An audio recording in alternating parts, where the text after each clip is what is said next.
today I want to read the rest of Bigfoot, Cinderrrrrella, and we're just going to start right from where we left off yesterday. So if you remember, Ella, or as her stepsisters call her, Rella, encounters her fairy godfather in the forest, and the fairy godfather gets her all ready to go to the log rolling contest.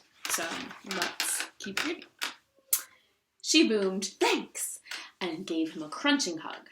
"Be back sundown," he warned, "or you'll be like sisters make you, no furry and smelly, but plenty flowery." Rella wasn't worried. She had lots of time. She skipped off, shaking the whole forest as she went. At the Fun Fest, there were Bigfoot women from every clan. The games had begun. One by one, the women leaped onto a log where the prince crouched, ready. One by one, he dumped them into the water.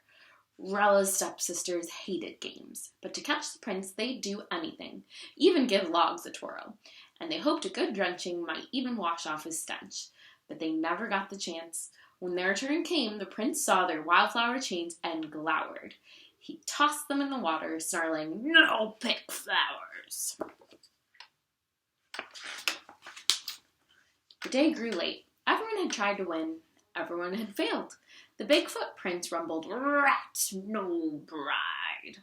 He was about to slouch home when, thunk, Rella bounded onto the log, pounding her chest and whooping, "Me dunk, prince!"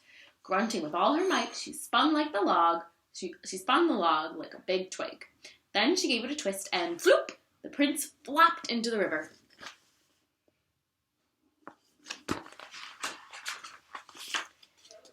There was a stunned silence. The Bigfoots were slow-witted, so it took them a while to figure out what had happened. When at last they began to chant, "Bride, bride, bride," the sun was setting. Rella saw that and rushed into the dense trees, shrieking, "Eek!" just as her matted fur went sleek, and wildflowers began to sprout. The prince lurched from the water, dripping and crushed.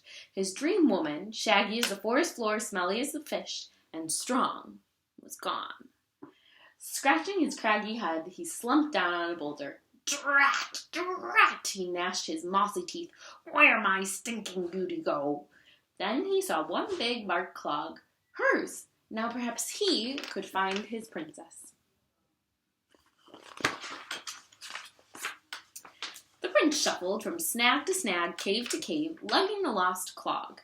But though all the Bigfoot women tried it on, it was too large for anyone.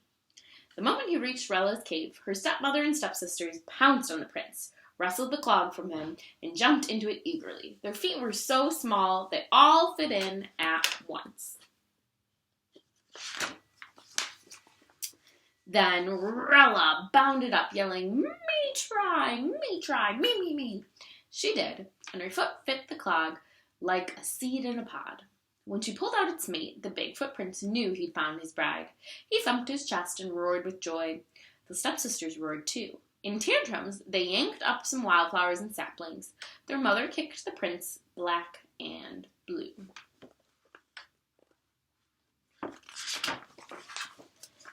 Soon, there was a rowdy wedding in the old-growth forest. Everyone was invited. Even Rella's stepmother and stepsisters could come if they followed these rules carefully. 1, no pick flower. 2, no pull tree. 3, no kick royal family. The end. That was Bigfoot, Cinderrrrrella. It's a super fun and goofy version of Cinderella that I love to read, so I hope you enjoyed listening to it. And now I've put some questions on our Google site that you can answer, and a lot of the questions, so something that you can be thinking about before you answer the question, have to do with how this story is similar or different from the other Cinderella stories that we've read. So you can feel free to try those questions out. You don't need to print out the questions. You can just answer them on a blank piece of paper, or you could even answer them out loud to someone at home or talk to a stuffed animal. Really up to you. And if you're not feeling up for answering the questions, that's okay too. All right, I hope you have a great rest of your day.